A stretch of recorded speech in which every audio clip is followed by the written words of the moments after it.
Good morning, everyone. It is 10:30, so for the sake of time, I would suggest that we start the session. My name is Doan. I'm a social protection economist with the World Bank based in Sydney, and it is my pleasure to chair this session today. We will have 4 presentations. Before I get into a little bit more details, as the chair of the session, I would suggest we proceed as follows. We will go with 4 presentations one by one, and then leave time for about half an hour for Q&A, open the floor for discussion with our speakers. Unless you have burning questions during any of these presentations, then please feel free to raise your hand and interrupt the speakers. But I'll leave it up to our speaker to decide whether they want to respond to those questions then. Otherwise, please save your question for the Q&A session at the very end of our panel today. Okay, so in this session, we will cover cash transfer and social protection programs. I guess as someone who is interested in international development, you are familiar with social protection system and social protection programs, which is an integrated system of policies, of initiatives, of programs that aim to protect and safeguard peoples who are poor, who are vulnerable against shocks, against crisis, against potential risks along their lifetime, as well as to help people to find jobs, to invest in their health, in the health of their children, as well as education of their children, as well as to protect the aging population.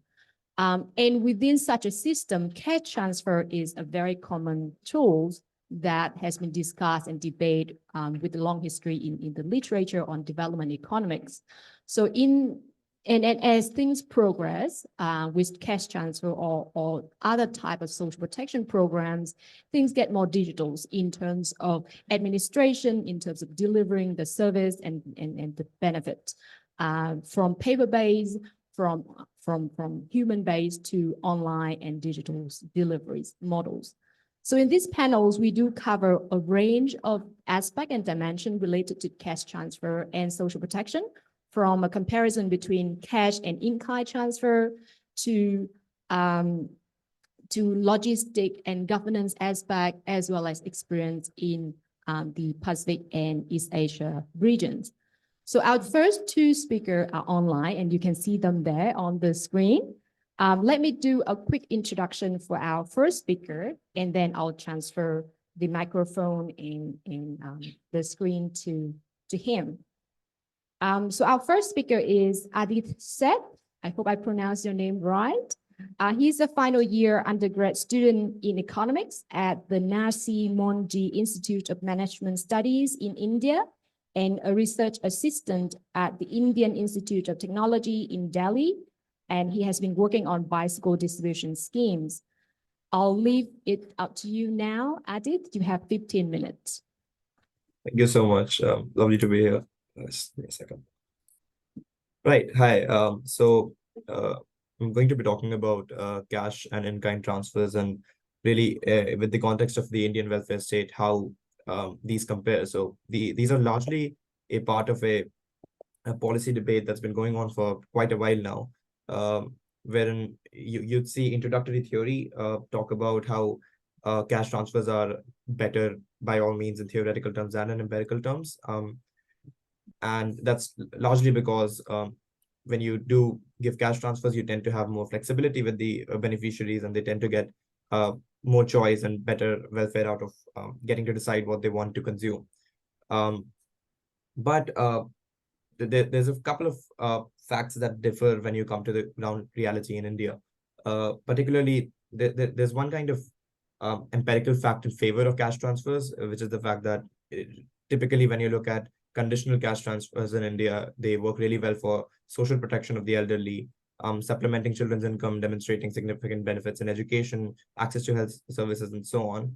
And there's a couple of stylistic facts in economics which talk about how expansions of transfers can eliminate paternalism. That's it sort of comes with in-kind transfers, that there's a paternalistic aspect to them. And that they ease financial constraints. In typical economic theory, you're looking at only benefits to cash transfers, and in-kind transfers often are seen as distortionary.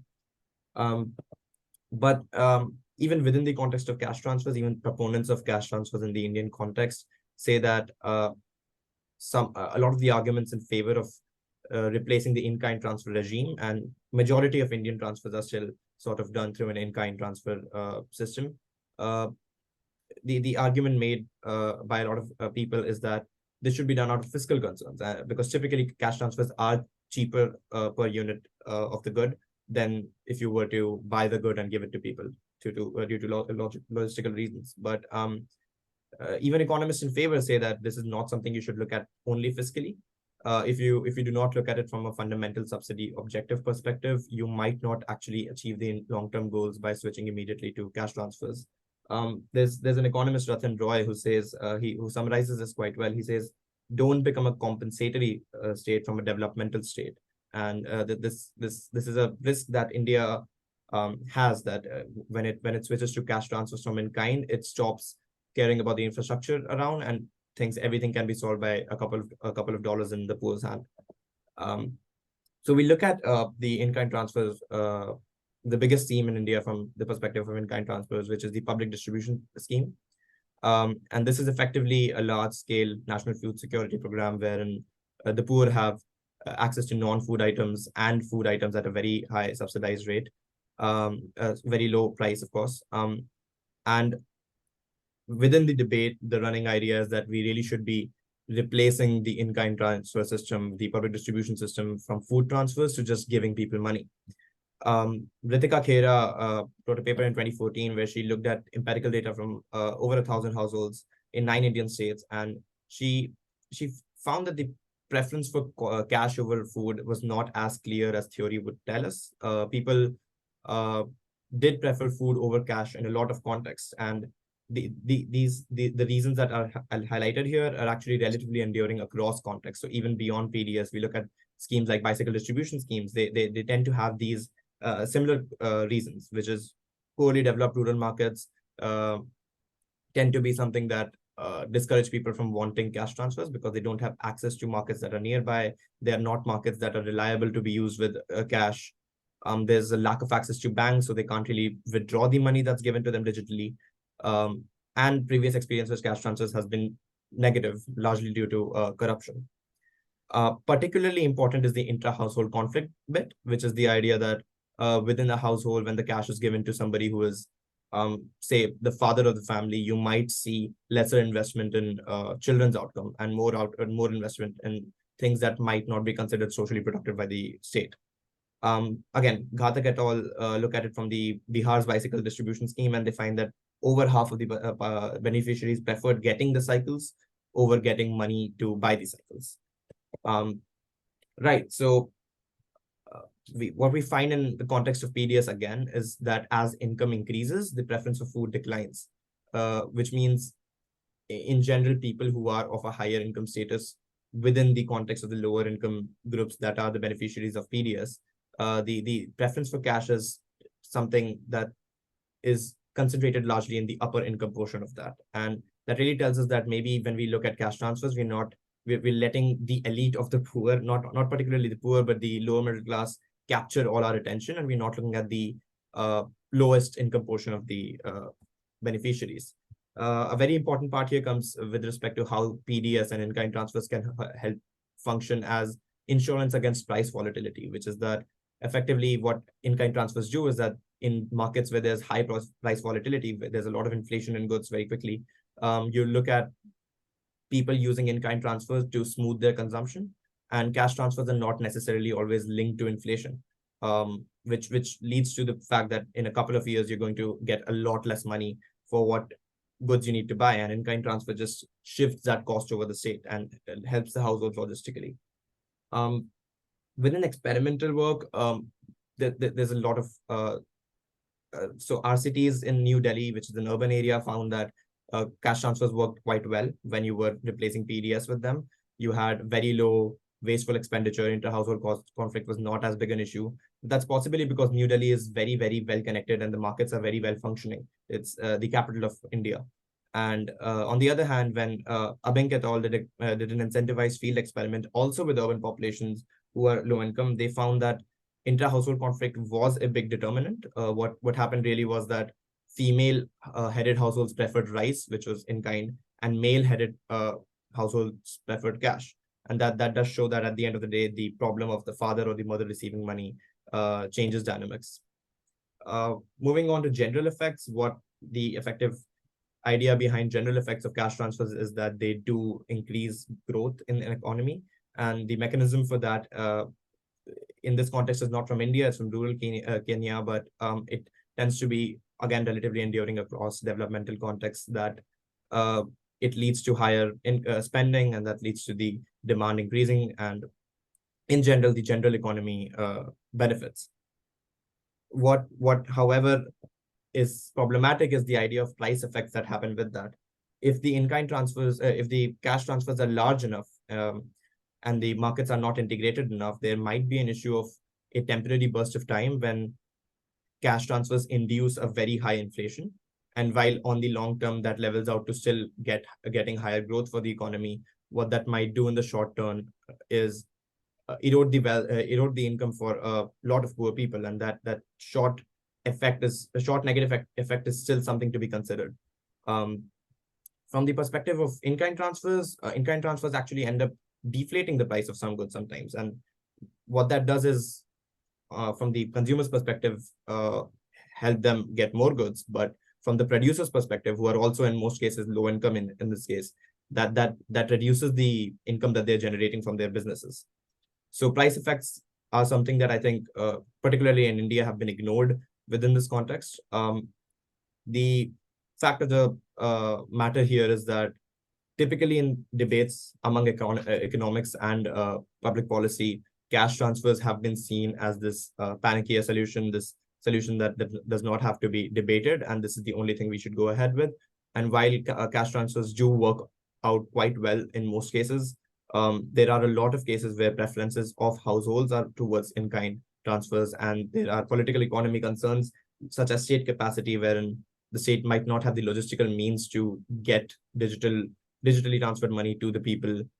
And there's effectively the inflation problem. There's a lot of context in which switching to cash transfers blindly might not work out well. Thank you.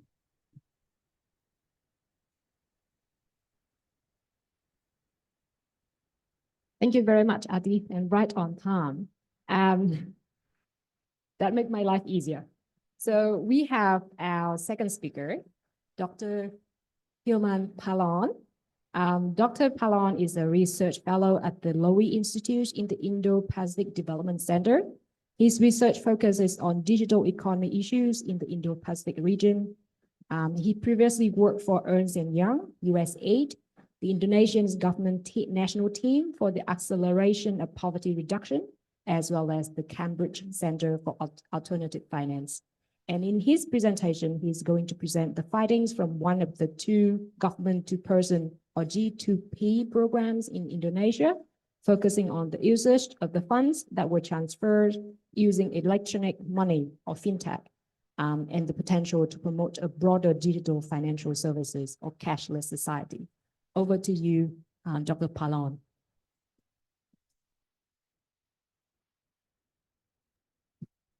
Thank you, Dung, for the introduction. Good morning, Canberra. I'm presenting from Geneva today. I sincerely apologize for not being able to join you all at the Australasian Aid Conference 2023 in person. I'm honored and also grateful for the opportunity to present such as an esteemed gathering of academics and the public passionate about aid and development.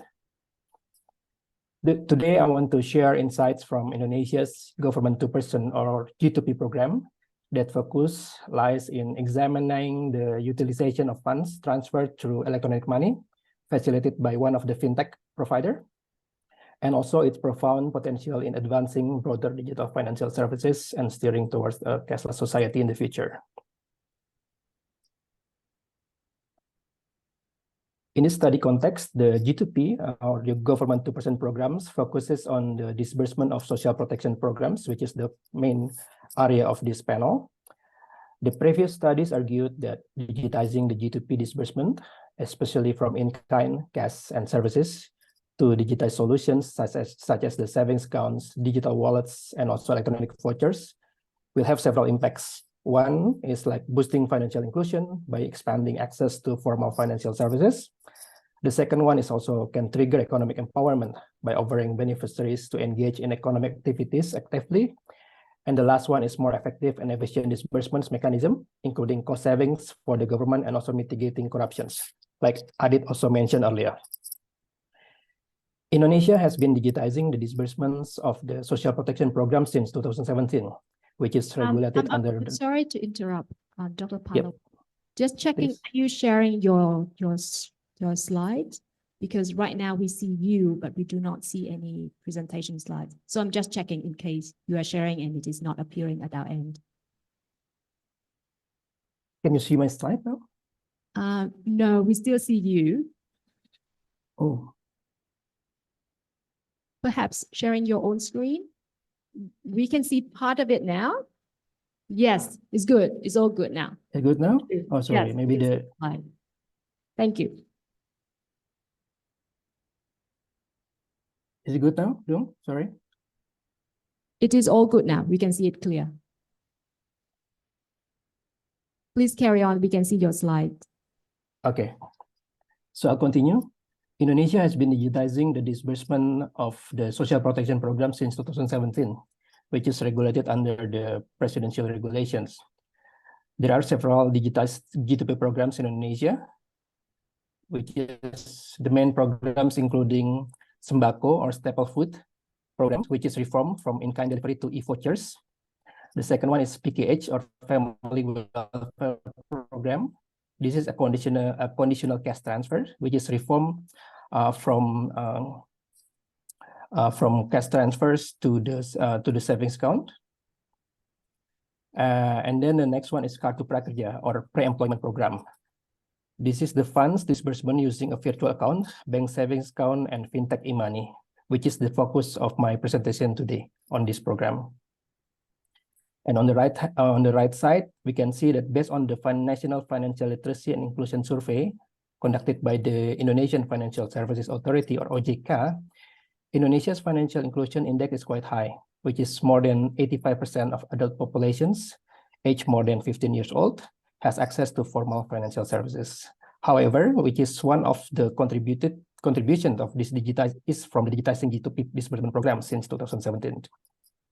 But if we see from the other side, which is the financial literacy, the country still faces challenges in the financial literacy index, which is only 50% of the population possesses the necessary financial literacy.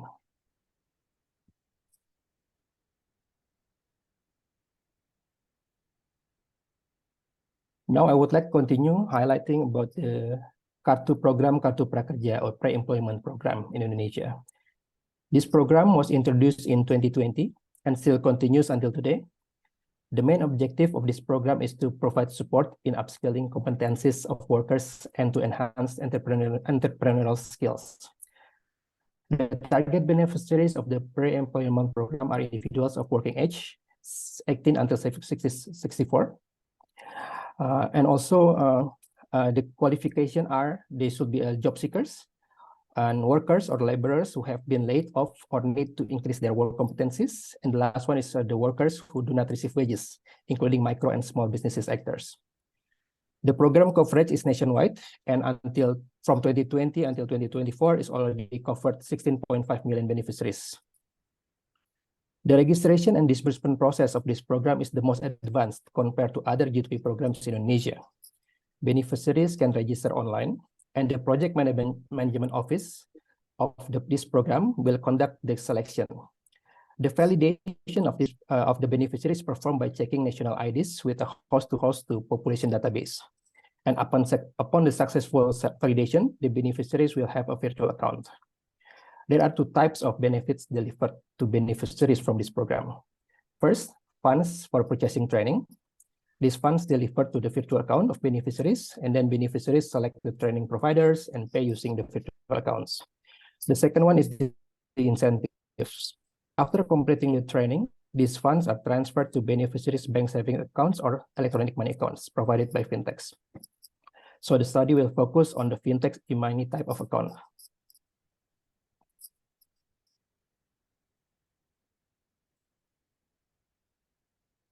This diagram is the findings from the payment platform, one of the fintech platform.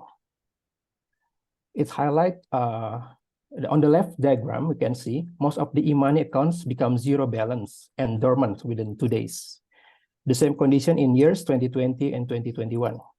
Not for these respondents, the beneficiaries or accounts are different each year. And this is collected from the payment platform ecosystem or database. On the right diagram, a deeper analysis was conducted using the platform to find out the usage of the incentive funds. Most of the incentive funds were withdrawn in cash, and however, the withdrawn percentage decreased in 2021 compared to 2020, and more beneficiaries use the funds for payment and transfer using digital financial solution provided by fintech providers.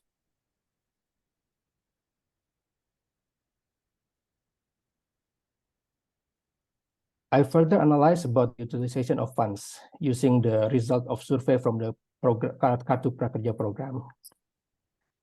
The survey conducted by the Program Management Office to analyze the utilization of incentive funds, highlighting the trends based on this diagram.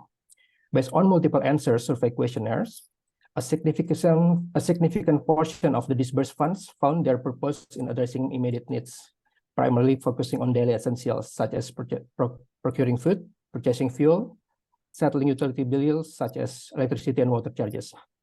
Interestingly, beyond immediate necessities, some of the beneficiaries allocated the funds as working capital, reflecting aspiration towards entrepreneurial spirits. Based on these results, it's evident that payment stands out as the most effective activities and serve as the most critical solutions for these beneficiaries. However, an intriguing discrepancy arises if we compare these findings with the previous findings from the fintech platform. Despite using digital financial services, especially for payments, most beneficiaries still rely on cash for their daily transactions. And finally, this is about the embedded finance and potential future cashless society. The embedded finance is the integration of digital financial services or products into one app. This app allows users to perform several financial services such as payments, buy now, pay later, credit, loan, insurance, and investments without ever leaving the app, only using one app. A further analysis was conducted, and based on the limited survey, we concluded that several key challenges to fostering the implementation for the embedded finance and also future cashless society are the financial literacy, the trust and secure transactions, the transaction costs, and also the customer protection and services. To note, these types of super apps are ready in Indonesia and mostly provided by the fintechs.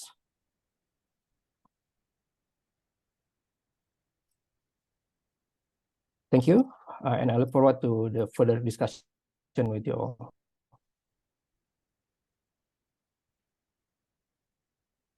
Thank you very much for the presentation, and I'm great that we are doing very well in terms of timing.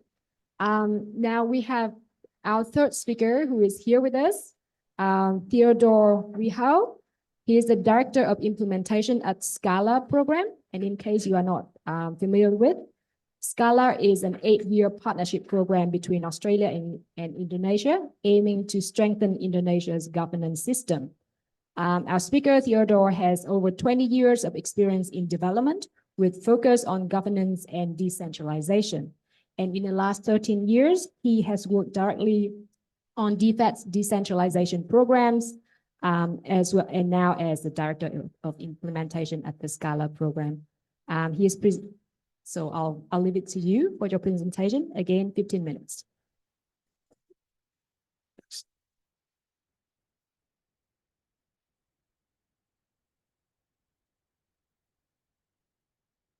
I'm very happy to be here and sharing lessons from DFAT's Papua programming.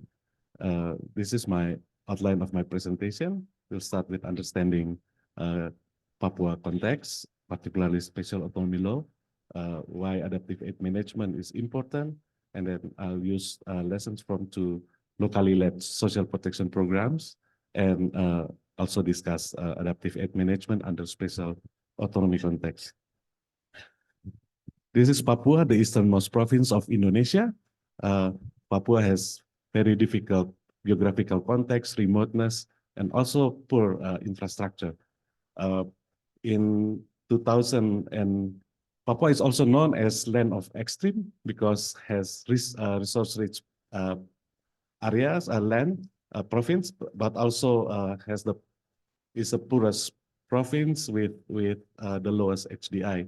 In 2001, Papua was granted special autonomy status. It is a little bit different with other regional autonomy in Indonesia, where authority is decentralized at district level. In Papua, with special autonomy, authorities is decentralized at province level. And in 2003, province was split into Papua Barat and Papua, and in 2022, split again to 6 provinces now. And in order to implement the authorities, Special Autonomy Fund also granted around 8 trillion rupiah in 2021, or around 800 million Australian dollar. In 2021, there was a revision of the Special Autonomy Law, and this revision changed local institutional settings and also the dynamics of local politics. There are 5 features of the revision. I want to highlight 2. The division of province, for example, provide pressures to the new provinces to, on one hand, to establish strong bureaucracy, but on the other hand, also has to manage Special Autonomy Fund and benefit indigenous Papua. And second is continuation of the Special Autonomy Funds, which previously originally stopped in 2021. It is continued to more 20 years. The magnitude also increased from 2% from National General Allocation Fund. Now it increased to 2.25%. And also new governance mechanism, for example, the use of that fund now should based on master plan to accelerate development in Papua. And in Papua also there is at community level, there is a continued strong demand for special autonomy to benefit indigenous Papuan. And this is just to illustrate how the fund is, this is, if you look at the red bar, this is in 2021, special autonomy held by 2 provinces, Papua and West Papua. And in 2023, this year, there is a distribution of that fund into 6 provinces.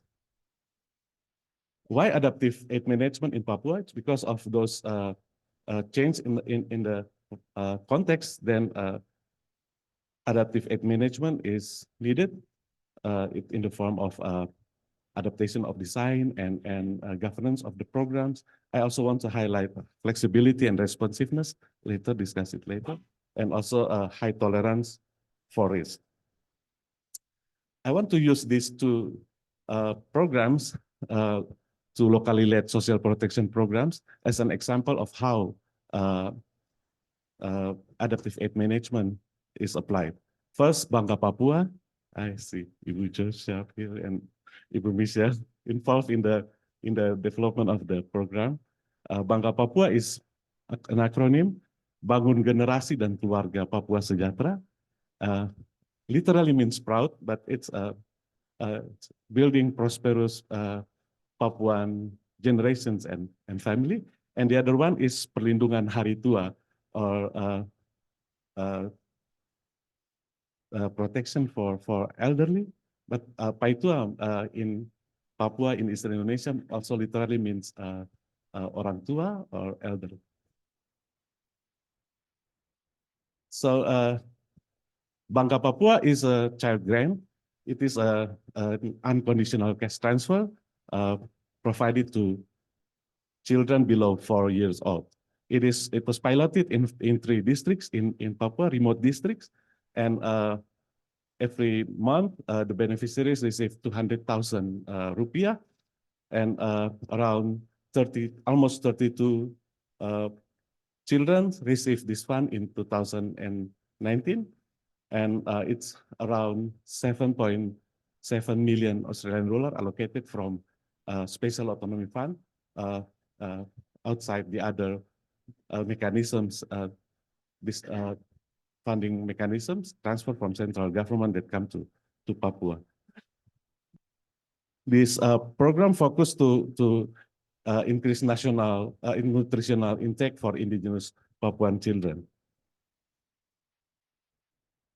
There are several lessons from Bangga Papua. First, the design of Bangga Papua fits very well with Papua context because of, I want to highlight several findings. First is it focused on children below 4 years old.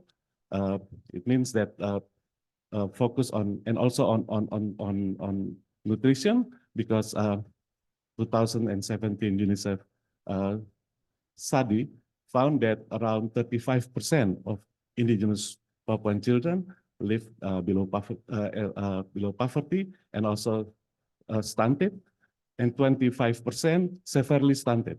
Second, it was designed as an unconditional cash transfer, which acknowledging difficulties faced by beneficiaries to access health, education, nutritional facilities. Also, it aligned with national priority that expanding ownership of civil registration documents, particularly in the remote areas of Papua. And also in 2021 independent review of the program from Whiteland found that Bangga Papua Fund contribute to reduce poverty by 3.2% in piloted districts. Bangga Papua was also successful in delivering cash payment through Mother's Bank account and the range of services to remote indigenous communities. For example, payment point was established in the remote areas to distribute fund where bank is not exist in those locations.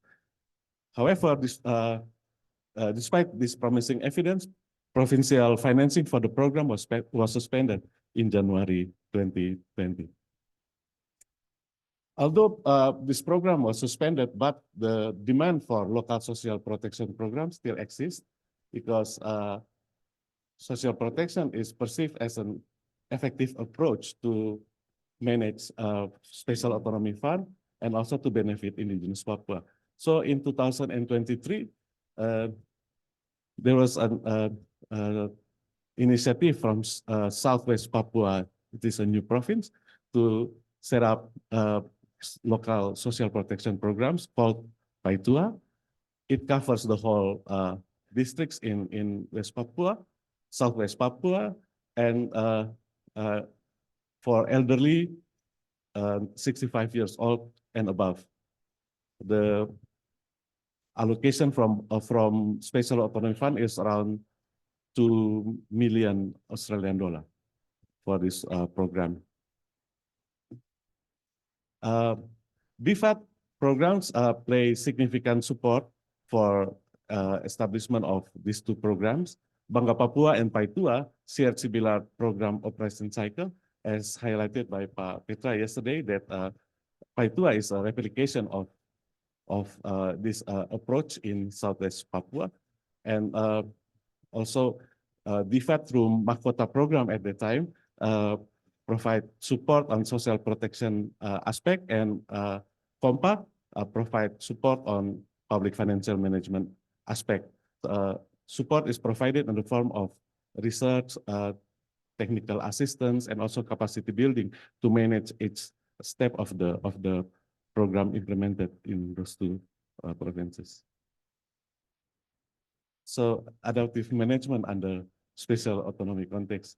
I just want to highlight two things. First is responsiveness. First, responsiveness particularly refer to the ability to respond to understand opportunities provided by the changes in the context. Evolution of from Bangga Papua to Paitua is an example of how local social protection approach evolved to be adopted as part of the emerging local priorities set by changing political context. And the second one is flexibility. Flexibility is an important feature of the DFAT support in Papua. For example, provision of staff to manage Bangga Papua and then Paitua program supported by SKALA as a new initiative in the field, and also provision of the technical works and recommendation through consultants, engagement of third party to set up to support communication material is I think it's a example of the flexibility. Also support through step-by-step approach, including continuous revision and refinement of program structure, and also support from Compact, Mahkota, and SKALA, shown how central government who approve all work plan proposed by Compact, SKALA, Mahkota is also show how flexibility is applied into the programs. So this is the conclusion that the changes in regulations created new institutional settings, new mechanisms to implement development programs. Second, division of province, distribute power, authority, but also create new opportunity for the new province to get support. Third, local social protection program are perceived as effective approach to channel special autonomy funds benefiting indigenous Papua, and flexibility and responsiveness are two important aspects for adaptive aid management. Thank you. Thank you very much for the presentation. Very informative. Now let's go to our last presentation. We actually have two presenters for this presentation. We have Ginevra Jarmaine, a program manager at the Australian government-funded Partnerships for Social Protection program, and Kate Lanyon, a consultant at Sustineo, a Canberra-based consulting firm. Ginevra and Kate will present on the current status of evidence about social protections in the Pacific and Timor-Leste, focusing on how the findings shape future opportunities for research in the social protection space. Over to you.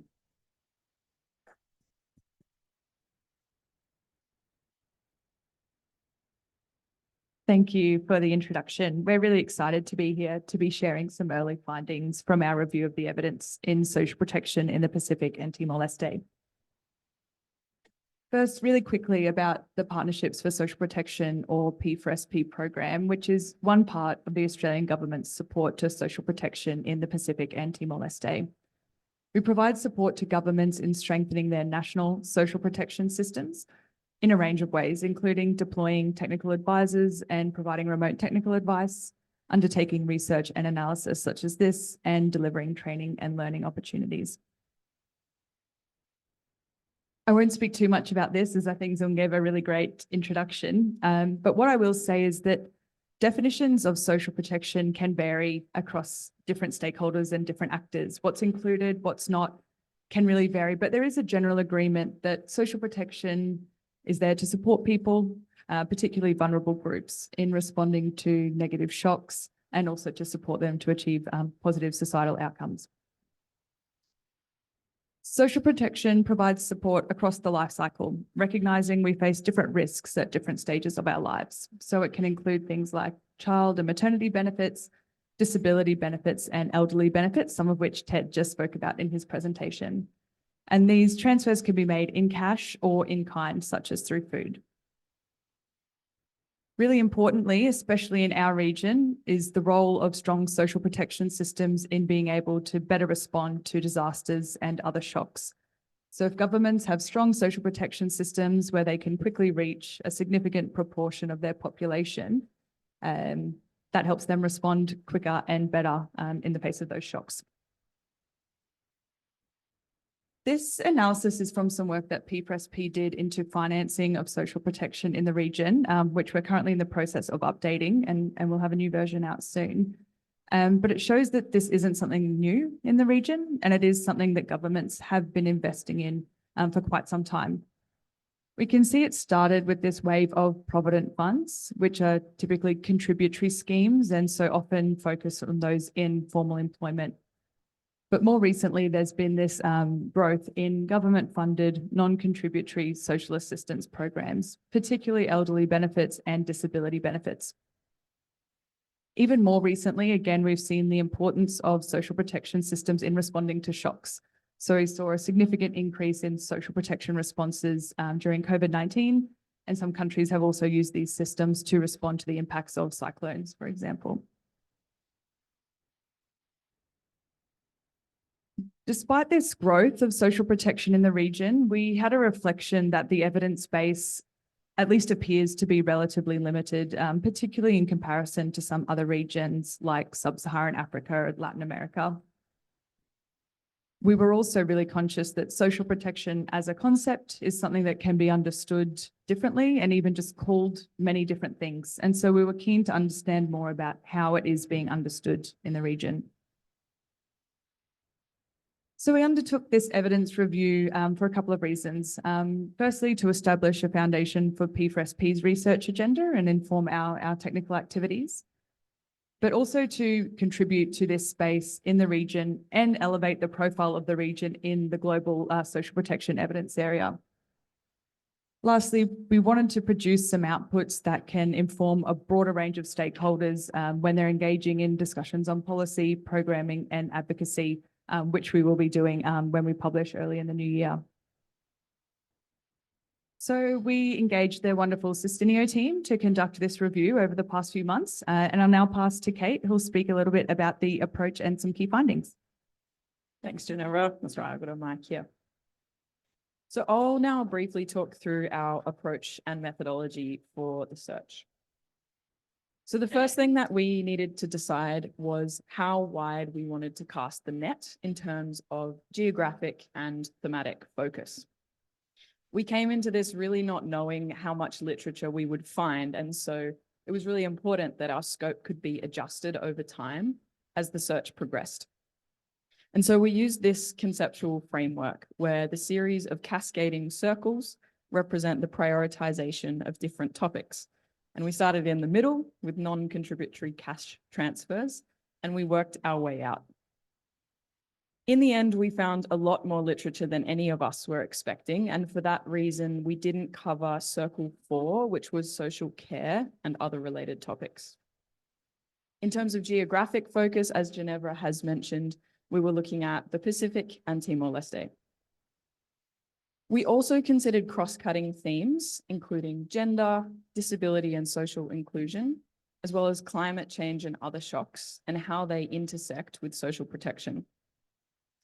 As for where we looked, we searched across Google Scholar, 26 organizational websites, and some additional documents that we were provided directly by P4SP, DFAT, and some other development partners. We also needed to establish some bounds for the kinds of documents that we were going to assess. And so we set 4 criteria. Documents needed to be published by a reputable or influential source, have named authors, be written in English, and be published from 2010 onwards. We then reviewed the eligible documents to see if they were sufficiently relevant for our geographic and thematic focus. In all, we screened just over 7,000 documents, and we found 215 which were sufficiently relevant for inclusion. Those 215 documents were summarized and tagged in an annotated bibliography and then discussed in the evidence review report. There are, of course, some limitations to this methodology. This search was intended to be comprehensive, but we had to work within our resource constraints, and we certainly don't claim it to be exhaustive. There's also a certain degree of subjectivity in making decisions and judgments around relevance for inclusion or exclusion. Something else that's important to note is that because we were restricted to documents written in English, it's quite likely that we may have excluded some relevant material, particularly from the French-speaking Pacific countries and Timor-Leste. But the 215 documents we did include revealed some key findings, and I'll start by talking through the most dominant voices that we found in the literature. Unfortunately, that slide is not showing quite right, but you'll see that down the bottom, we had multilateral organizations, and they really dominated the field in terms of authorship on publications on social protection in the Pacific and Timor-Leste. Pacific governments, organizations, and individuals, on the other hand, made up a very small proportion of authors. And something that's really important to note about that is that studies from multilateral organizations tend to reflect global norms and approaches and be grounded in broadly Western worldviews. One of the key ways we saw this play out was in a strong focus on formal government-led social protection systems, whereas comparatively, Pacific Voices had a greater coverage of informal social protection. It's worth noting, though, that DFAT did stand out in terms of being an external organization that had relatively high coverage of informal social protection in its publications. In terms of geographic focus, we found that there was a lot of variation across the region. Again, unfortunately, this is not showing up quite right, but the dark blue or purple bars were regional level analysis. And so the top one with the higher number is for the Pacific region, and then the second is for the Asia Pacific region. So regional level analysis was really common. This is not particularly surprising, and we expect that it probably reflects the dominance of development partners in the published literature. We found that they were much more likely to focus at regional level scale rather than country-specific analysis. There was also a lot of variation in individual countries, which is likely to be influenced by a huge variety of factors. But some of the ones that may be affecting this include the presence of ODA programs, the level of domestic focus on social protection, and the population size of a country. The evidence also indicated that there's growing recognition of the importance of a variety of cross-cutting themes. There was a lot of discussion about the need to better understand how formal and informal social protection systems interact and how better complementarity could be achieved so that we are bolstering mutual strengths and helping to balance out respective weaknesses in these systems. In the wake of COVID-19 and growing climate change impacts, we're also seeing greater recognition of social protection as a shock response mechanism. Some authors have suggested that we might actually be seeing a tipping point in social protection, not just within the Pacific and Timor-Leste, but also globally. We found that there was relatively high coverage given to inclusive, gender responsive, and disaster responsive social protection. And this aligns broadly with growing policy attention in these areas, and we weren't particularly surprised to find it. However, it's important to note that they were often discussed in terms of advocacy, pointing out the need for more or the lack of, rather than pointing to examples of best practice or times when they had been implemented. That leads us nicely into some opportunities for further research, which is where you all come in, and I'll hand back to Ginevra. So as Kate just shared, there are some key themes that emerged in the literature that is also not showing up correctly in response to growing policy attention, and rightly so, when we think about these areas like gender, disability, social inclusion, and climate change. It's good that we're all paying more attention to these things, but there's a lot to be gained by understanding more about the intersections with social protection. So if we're thinking about social protection and GEDSI, we need to be thinking about intra-household dynamics, decision-making, and also risks of violence. If we're thinking about social protection and climate change, we need to be thinking again about how can social protection better respond to the impacts in mitigation, adaptation, resilience, and response to shocks. And if we're thinking about formal government-led social protection and its interaction with informal, and I'll note that we're very conscious of that term is a problematic term. So we're talking about here informal, traditional, community-based mechanisms.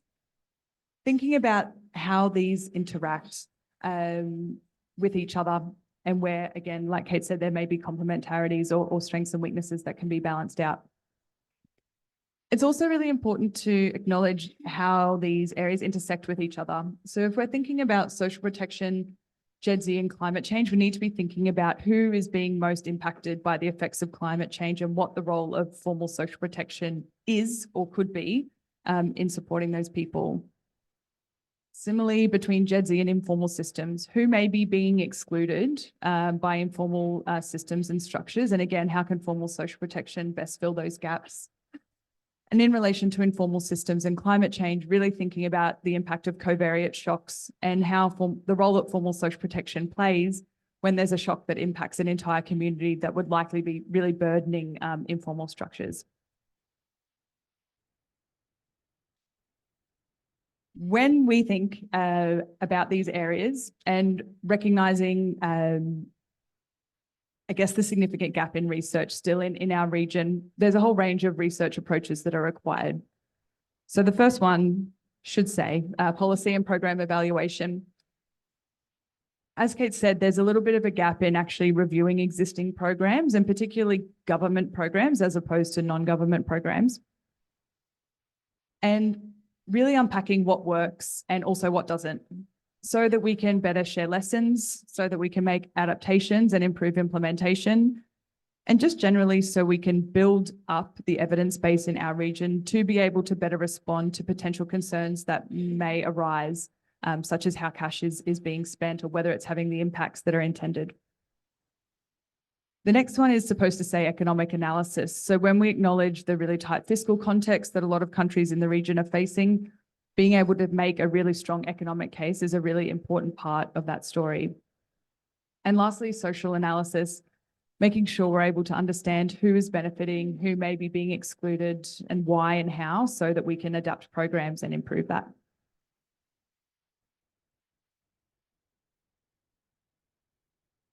When we think about the nature of some of these really key themes, and also acknowledging the gaps, as Kate mentioned, in more detailed country-level research as opposed to regional analyses, it's really clear that there's a gap in more contextualized country-specific research. We also acknowledge that we need a greater balance of perspectives, as we saw that chart really dominated by the multilateral organizations. And that's really to be able to build a richer evidence landscape and really to build social protection expertise in our region. So there's a real opportunity for authors and organizations from the Pacific and Timor-Leste to be contributing to the evidence and discourse in this space, and also for greater learning and sharing between countries within the region about how we can strengthen social protection. So in conclusion, social protection is continuing to increase across the region, and we do expect it will continue to take an increasingly important role in responding to the impacts of climate change and other shocks. DFAT have actually just recently released a report into social protection and climate change that I recommend everyone checks out on that front. It's really important that we are able to expand the Pacific-specific evidence base to be able to support policy programming and advocacy in the region. And there's a really wide range of opportunities and a whole range of ways that people can start chipping away at this and building a stronger picture of social protection in the Pacific and Timor-Leste, particularly for those organizations and authors in the region. So please do keep an eye out for the publications from this work, which is the evidence review report and a really comprehensive annotated bibliography that are expected in the new year. And as we do finalize this work over the next couple of weeks, if you or your organization have any publications that you think would be relevant for inclusion, please do send those through. Thank you.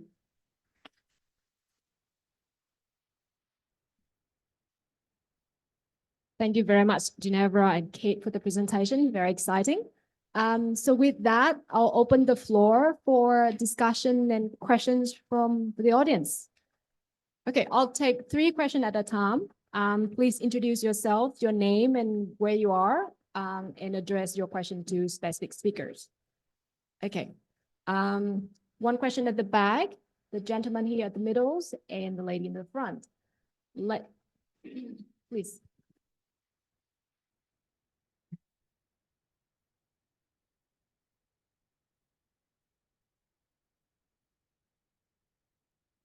Thank you very much for interesting presentation for all of you, the panelists.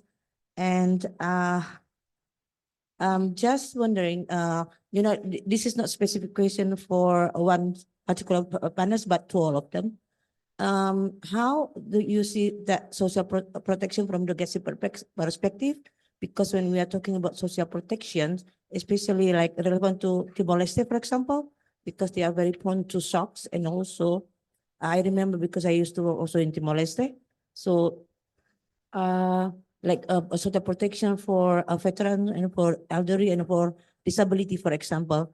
Just wondering how the distributions of that social protection when we are talking about the beneficiaries of the scheme.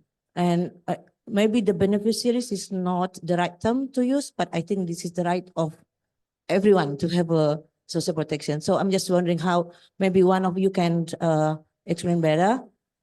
Just wondering who are the most marginalized, either women, men, or disabilities that can have access and benefit from that scheme. Thank you.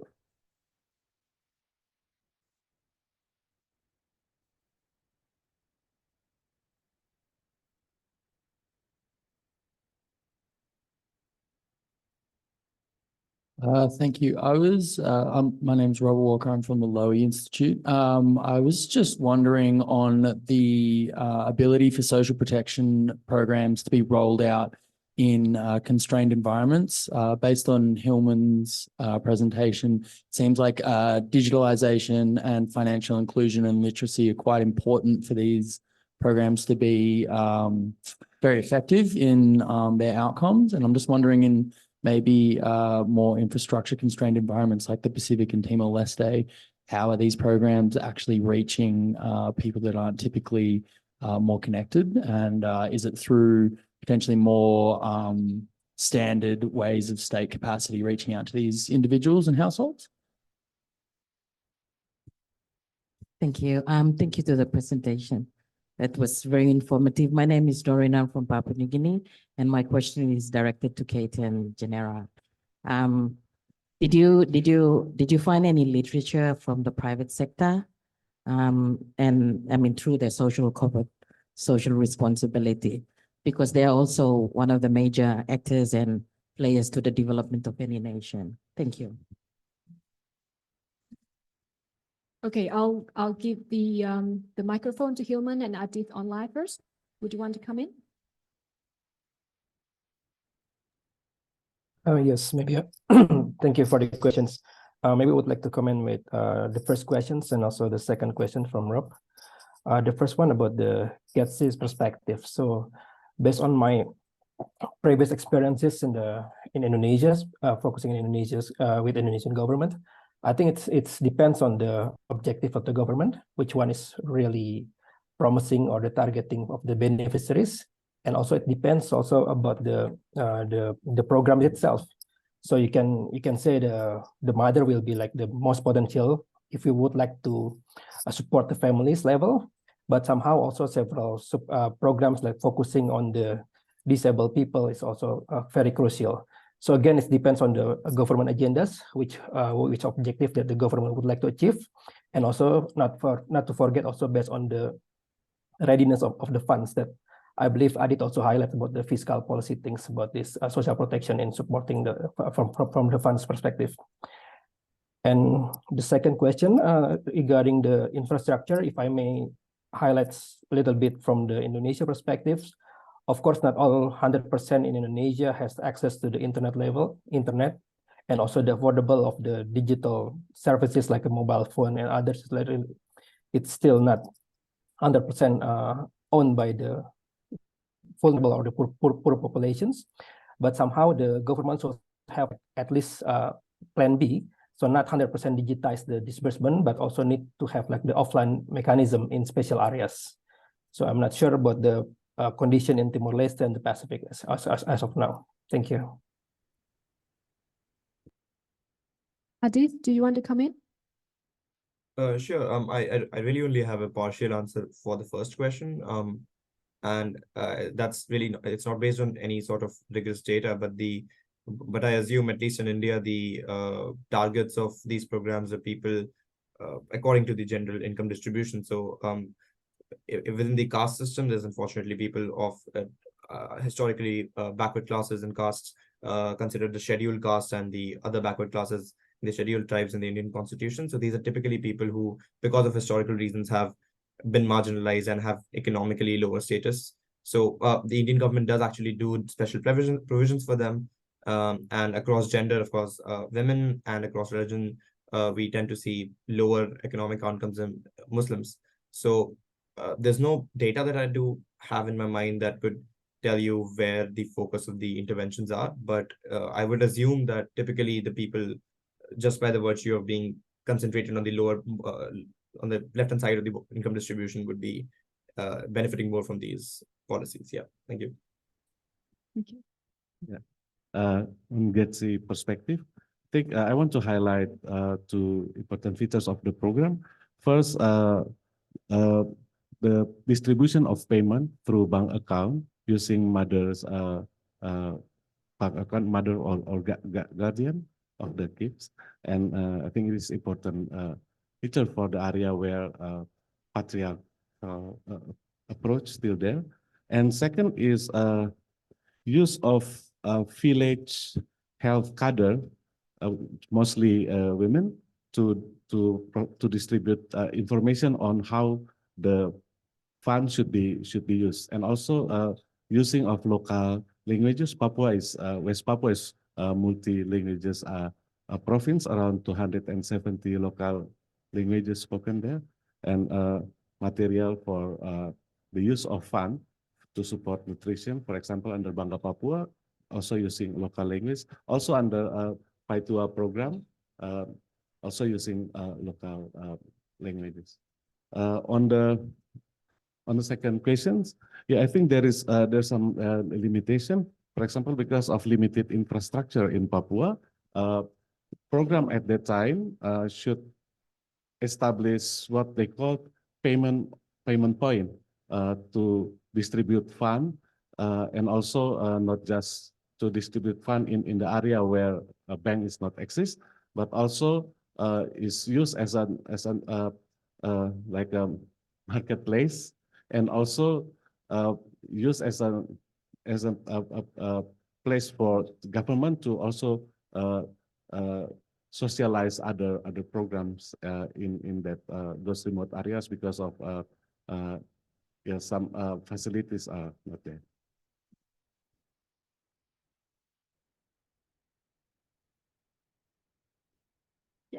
Yeah, sure. Thank you, Doreen, for your question. To be honest, the role of the private sector in social protection was not something that came up very much in our review of the evidence, but it is definitely an interesting avenue to look into, and what kind of role they might play. Is there any sort of, partnership opportunities that might emerge? So that's something that would be really interesting to look into, and an area for future research. So thank you for bringing it up.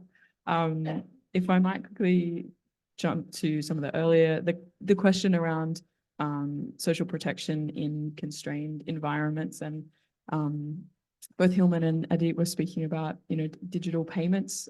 It's worth pointing out that that is not always how it is processed, and Ted's spoken about that a little bit, but something that did come through in our review that's really important to consider if you're using those digital payment methods, is thinking about who might be excluded from those. And often it may be people who are elderly and may not have access to that technology, or potentially the knowledge and training to know how to use it, or people in poorer households where there may be one phone that's being, shared between multiple users. And so it is just really important to note that anytime you're relying on those digital systems, which can have some excellent positive outcomes, as Hilman particularly spoke about, that we're thinking about who might be excluded from those, particularly for these kinds of programs where we're trying to help the most vulnerable people.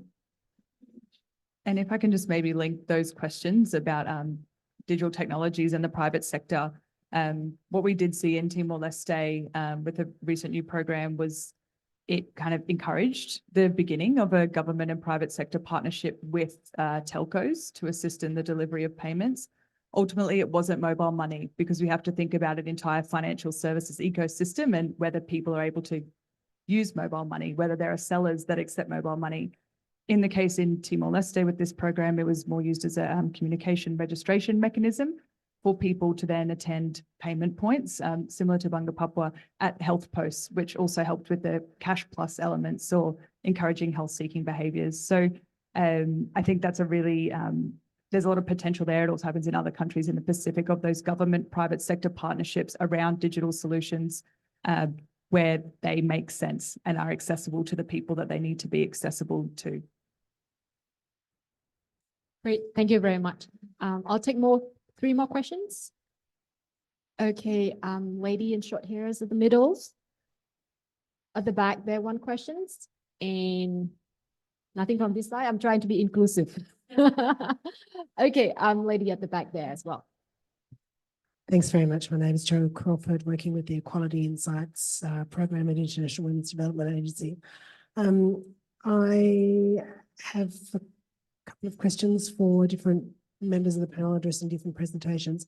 Adit, you know, the evidence around the value of fungibility and flexibility of cash is really clear, but there's also quite strong evidence in a range of places that cash in the context of, you know, within household dynamics can create particular gendered risks and risks of violence.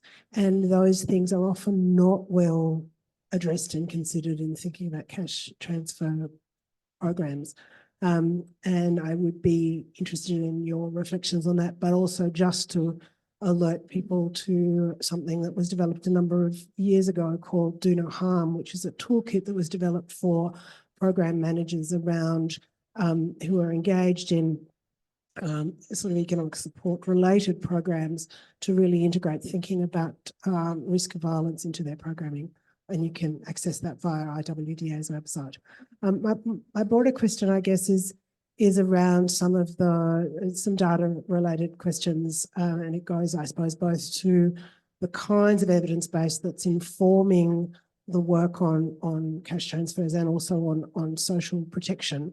You know, the preference for food over money for some very poor people points to the fact that the problems and barriers that people face are not all monetary in nature.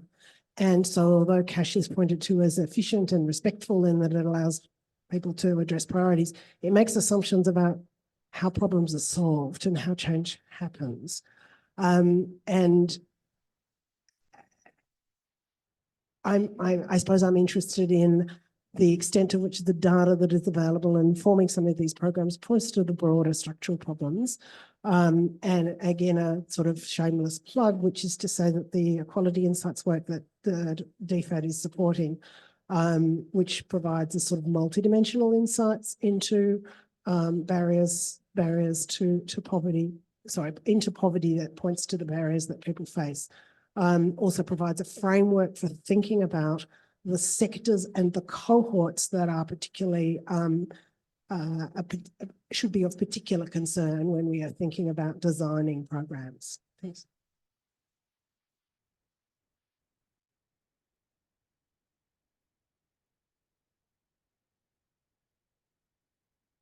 Thanks, Julie Dolforth from Millennium International. I think we would all agree on the importance of a strong evidence base to be encouraging decision makers, the benefits of social protection. I guess we've seen a couple of examples recently where politicians are perhaps ignoring that evidence base. And we heard today about the Bangga Papua example, and aware also of an example in Timor-Leste where a program that was being rolled out has now apparently been discontinued. So I guess sort of a two-pronged question. One is, how do we actually get the policymakers to listen and to act? But also, you know, it would be very easy to get disheartened by that kind of example where so many people have put such a lot of work into getting great systems up and running, and then the politics just gets in the way. Can we hear some examples of, you know, really great outcomes where evidence has contributed to, you know, really strong take-up by governments? Thanks.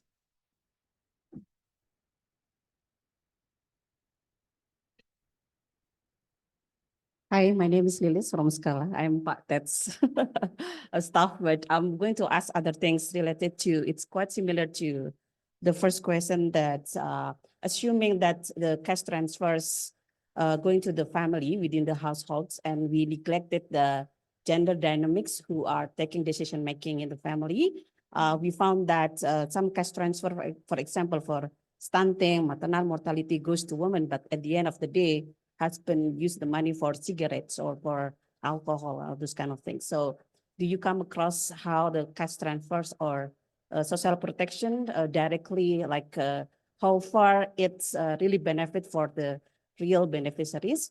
And then the second question related to the, you mentioned one of you about the one at the end of the day who received the cash transfer is the elite of the poor. So one of the challenges is having the beneficiaries by name, by address, means like identifying the right person, like who is the poorest, who is the most marginalized. But it's been challenging even in Indonesian context. We are transferring authority to, you know, from top down and assuming that the village head will select the right person. At the end of the day, it's village head relatives or all those kind of things. So do you come across on this, how to use like micro data to really address the real beneficiaries? Thank you. Okay, again, online first, Adit. Hi, yeah. So, so a big part of my presentation was the fact that inter-household conflicts are super important, actually. So Ritika Khere's paper, again, what it found was that typically when men got the money, you had welfare decreases, not welfare decreases, but effectively we didn't see the welfare gains that we should have seen for younger children, particularly girls. And then Jayati Ghosh from UMass Amherst has did a survey across about 600 women in 14 slums in Delhi, and they found that overwhelmingly the women, the majority of women preferred in-kind transfers. So that's part of the point, really, that you really need to contextualize when you're going for cash transfers, because there are contexts within which you will see the within patriarchal context, you'll see the male members take up the money and they're going to use it towards socially unproductive uses. That might be alcohol in some cases. So, for example, in our city in Delhi, it wasn't alcohol, but there are cases where it is alcohol. And the point really is that you in most cases you're not going to get good outcomes out of cash transfers if you go in blind, and this needs to be a preliminary understanding of what the gender dynamics of the place that you're implementing these cash transfers are. And within that respect, I think the quality of evidence on cash transfers for India is something that's increasing. So India is actually the reason why I worked on the literature on this is particularly because India is right now in the midst of this push to transform effectively everything that's in kind to cash transfers to something called the direct benefit transfer. So there is positive evidence on some fronts, but the biggest problem, I would say, has been intra-household conflicts. And that is something that's been ignored quite. So I agree with you effectively. Yeah, that's a big problem. And that's something that I don't think Indian policymakers take into mind when they're switching blindly towards DBTs. Thank you. Hilman, would you like to come in? Yeah, maybe I would like to highlight about more on the digitizing things from the multidimensional insights in digitizing the social protection programs. So I would like to say there is no one solution fit for all countries in this case. So if I may take a case from Indonesia perspective, when Indonesia designing the digital solution for social protection programs back in 2014 until 2016, Indonesia conducted several pilot projects, tested several solutions, including mobile money, QR payments, debit card. But somehow Indonesia decided the debit card solution is the best fit with the country at that time in 2016, and the implementation started in 2017. So this is slightly different because if we learn from the other countries like Kenya, they are very advanced in mobile money things, but Indonesia, it's not very promising because using the USSD is very difficult for the beneficiaries, and also the 3G network at least is not available in overall of the areas. So it seems like the government need to design the specific solution for the solution of the social protection programs.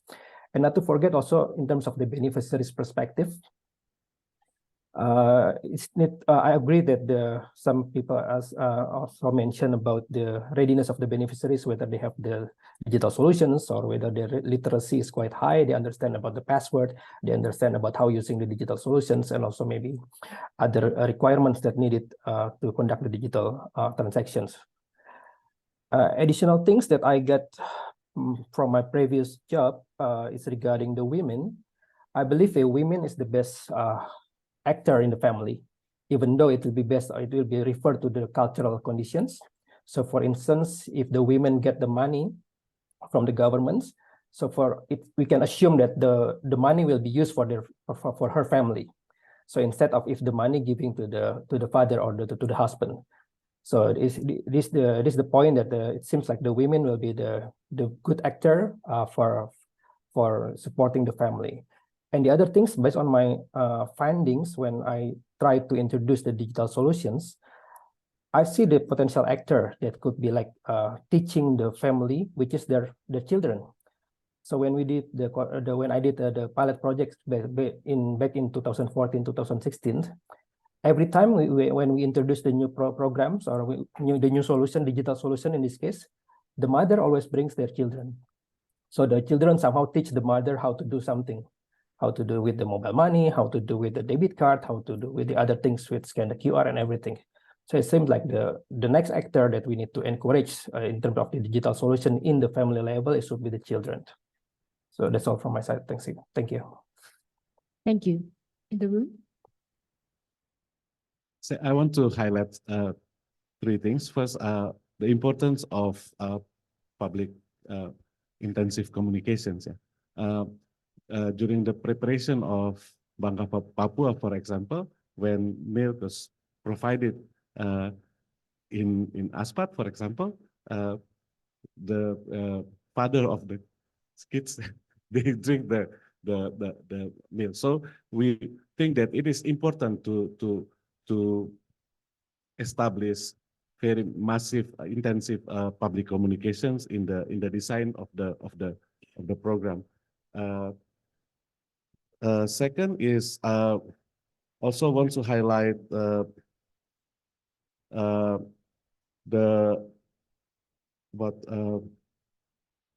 I cannot read my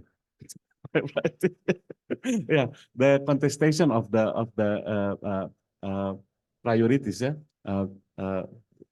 Central government, particularly Ministry of Finance and Bappenas in Indonesia, under the new revisions of special autonomy law, they set up different mechanisms to channel the money, which previously in the form of block grant, now not just block grant, from the increase of the special autonomy fund from 2% to 2.25% under the new regulations. 1% in the form of block grant and 1.25% in the form of specific grant. Want to highlight that it is important that since the block grant and also the second is the master plan for accelerate development in Papua set up by Bappenas is important because the fund can only be used for specific purpose, and I think it is important new mechanisms in managing fund. Yeah, you're right, because in the previous regulation, for example, before it was revised in the form of block grant. So in the case of Papua, where special autonomy is put at province level, so province government, they can determine whatever priorities to use the fund, include if they want to change priorities from funding local social protection programs to other priorities. But with the new mechanisms, it's not as easy as before. Thank you. Thank you. I think in responding to Julie's question, which is very close to home in the Timor-Leste example, and how we get policymakers to listen, I think going back to Hilman's point earlier that government objectives do change. I think it reaffirms the point of the need for a broad range of evidence touching on multiple areas. If anyone went to the black box session yesterday, knowing that people think differently and prioritize different things. So if we're able to make the social case, the economic case, the very operational case, it gives us just a broader base to pick and choose from a toolbox for people to be able to engage in advocacy for social protection. I think in terms of positive examples, I'm not sure that I have been around long enough to answer that, but I'm sure there's plenty of people in the room that have some burning examples in mind. I think what we have seen though is more governments, again, particularly through COVID, realizing this is a good way to reach people and help people pretty quickly and pretty efficiently. So we know through the work that DFAT's doing, including through P4SP, that more governments are interested in how do we make these programs better? How do we reach more people more effectively? So I think on the point around gendered risks of cash, there is some global level evidence that when designed in certain ways, that cash can reduce gender-based violence based on essentially, reducing economic pressures and then reducing intra-household conflict. But that is early research, and there's many, many factors that can feed into that. And so I think, again, it confirms the point of the need for contextualized research, knowing that these are things that are very place-specific. There are opportunities around how programs are labeled, the messaging that accompanies them, as Ted was sharing about how things are communicated to the public, even what the program's called, and again, who it's to. Is it to the household or is it to the mother? So there's a lot of things that I think need to be better understood about which levers might lead to which outcomes and in which contexts. And a couple of other points that were raised, I think, again, point to the need for more evidence, specifically from our region. Questions around temptation goods, alcohol, tobacco, for example. Again, the global evidence does not show that on average. On average, when people receive money, they use it on the things that they need to use it on. And I think that was also, again, shown in Ted's presentation about how funds were spent, or Hilman's presentation, sorry. And likewise, finding who the most vulnerable is. The only thing I would say is poverty and vulnerability are very dynamic, as we know, particularly in our region that is highly prone to shocks. So I think trying to identify who is the most vulnerable at a point in time could be a pretty extensive exercise. And I think it's more important to recognize how broad and varied vulnerability and poverty can be, and ensure we're developing systems that can reach a broader proportion of the population to support across those various life cycle vulnerabilities. I'll just quickly add on to that last question. In terms of coverage of intended beneficiaries, you asked about microdata. That was something that I came across, I think, in maybe one or two articles that we looked at, but it's definitely fairly early in the stage of coming through the research. But we did see that broadly within a lot of social protection systems in the Pacific and Timor-Leste, the actual reach or coverage of the people that the program is intended to reach is quite low. And there are ongoing efforts of ways to try and improve that. And particularly one that comes to mind is in terms of registration for disability benefits, trying to make that actual registration process more accessible to people who have disabilities. And so it's not a really expensive process. You don't have to maybe get into a big city to have a full assessment done. So there are steps being taken to try and improve the accessibility to register for those kinds of benefits. Thank you. I think we have a bit more time for maybe one short round of questions, but please keep your question very short and concise. Okay, one at the back, one in the middle. Nothing from these sides. Okay, there's one more. Thank you. So my name is Kate Bruce from the Institute of Development Studies in the UK. Thank you for the presentations, which were really interesting. And I appreciated the aspects of politics and kind of the ideas and preferences that were coming out from some of the presentations, and also from some of the questions so far. These have been really central to my research on social protection in Zambia and more recently in Timor-Leste. because social protection is not only a technical question, and it has a lot of sort of social justice implications about who does and does not receive social protection. Even if these are not explicit in the design or in the discussions, they're still there, like underpinning. And these vary by country. But yeah, often not considered during the process. So I suppose, I mean, to everybody, it could be a question about how do we incorporate this more? How do we sort of make this a bit more explicit? And how do we make sure that these sort of preferences, perceptions of deservingness and fairness, which are so important among policymakers, but also among citizens, both beneficiaries and non-beneficiaries, kind of how do we bring this in more? But a more specific question on the Papua case is whether this shift from the program focused on mothers to the elderly might have been influenced by perceptions and sort of acceptability, because sort of generally the elderly are quite an acceptable group to support. They kind of seem to be, in Zambia, they're called visibly deserving, whereas mothers, there's often a more ambivalent kind of approach, and in some cases quite extreme, like talking about welfare queens or social cash transfer mothers. So I wonder if these kind of ideas might have underpinned some of that shift. Thank you.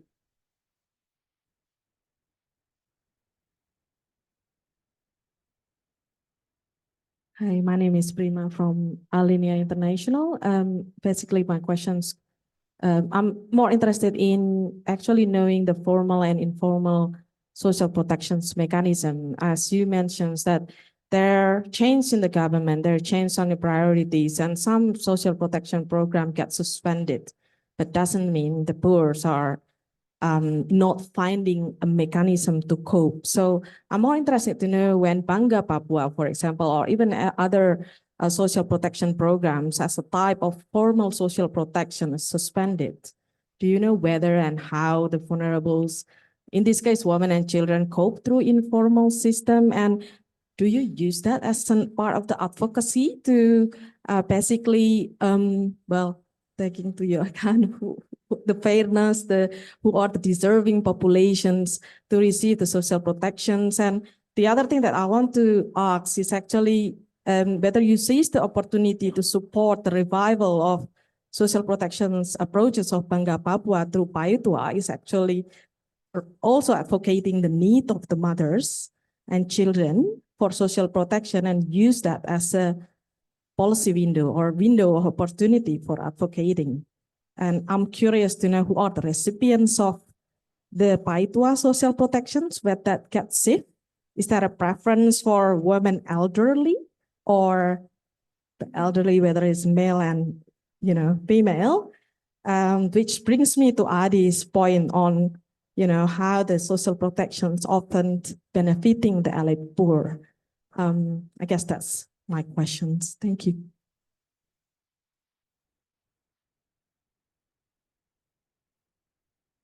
Thank you. My name is Anissa from Bappenas, Ministry of National Development Planning, Indonesia. Maybe just like a general question, because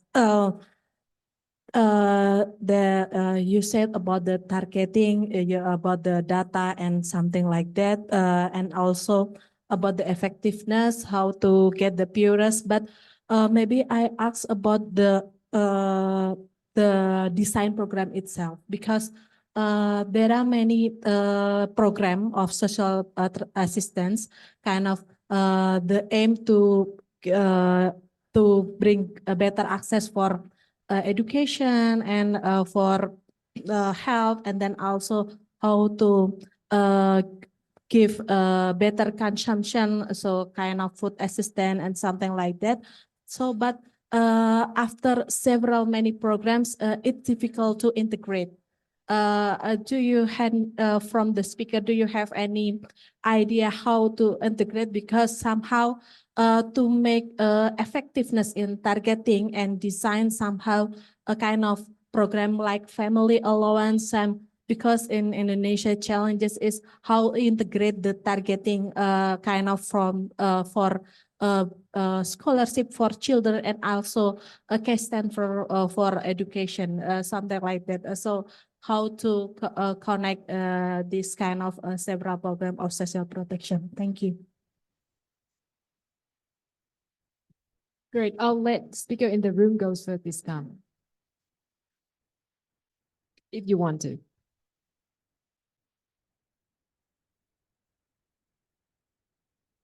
To respond to Kate's question, totally agree.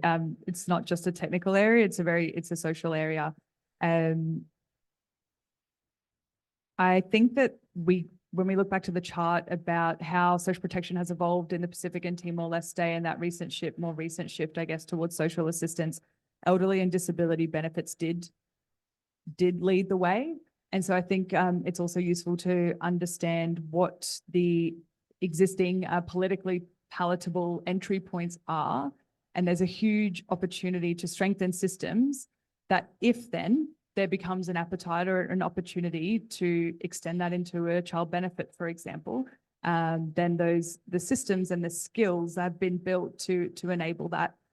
I'm really conscious of time, so I'm quite happy just to answer Kate's question and pass it on. It's all up to you. Ted?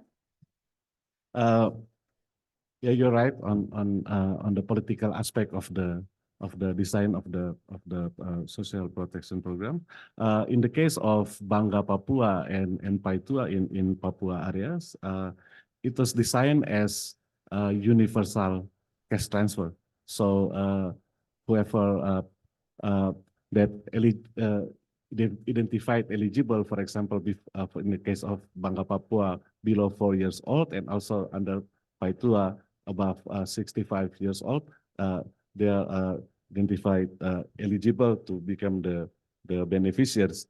And yeah, on the competing priorities, yeah, it happens in the case of Bangga Papua, but I highlighted the political context and also how the importance of institutional setting, because before special autonomy law was revised, fund is transferred in the form from central government in the form of block grant, and it can be province government has authorities to determine the use of the fund. But now under the revision of the special autonomy law, there already there is clear purpose for the use of the fund, since central government also Bappenas provide master plan to accelerate the development in Papua, where it gives clear also in my opinion like more sustainable room for financing the local social protection program. Yeah, my notes for Ibu Anissa. I think what is interesting is in Indonesia we have national social protection schemes to protect beneficiaries from when they enter school. There is Kartu Indonesia Pintar, Kartu Indonesia Sehat, until 64 years old. But before that, there is no social protection scheme. So this local social protection program was developed to complement national social protection schemes. And my other notes, I have read my notes for before the questions before. Universal design cash transfer should be complemented with, I think, massive communications mechanisms to make sure that they understand what is the purpose of the fund. Thank you. Online speaker, Hilman, Adit. Anything to add? Yes, would like to respond to one point regarding the potential integrating the social protection programs in the future. So I believe Bappenas already have in Indonesia already have the G2P 4.0 roadmap. This will be a good one if you can continue and realize the design. The main challenges in Indonesia is about the database of the beneficiaries. So if the silo between ministries that having the programs of the social protection can be integrated, they can be sharing the data in the single data sources. So it will be easier for Indonesia in integrating the disbursement of the G2P programs in the future. Thank you. Thank you very much. Adit, any last remark? Just that from the political perspective of these transfers, one thing that I think sort of comes at odds is, for example, with bicycle distribution schemes, in electoral politics, the idea of tagging comes along, and the idea is that a lot of governments prefer certain kinds of suboptimal schemes because they're easy to be tagged as schemes that they are specifically doing. So ex-politician sponsors this transfer specifically, and that leads to suboptimal outcomes and might lead to people not considering the context of the development. So just from a social justice point of view, I think that's something we need to, from looking at Dr. Hilman's point, that the integration of all schemes across electoral lines is probably needed to get rid of suboptimal but electorally viable options. Thank you. Given our time, I'll have to close our session here. If you have more questions, please feel free to grab our in-person speakers here at lunch. Lunch is outside. Thank you very much, everyone, for the questions, for the sharing, and please join me in thanking all of our speakers.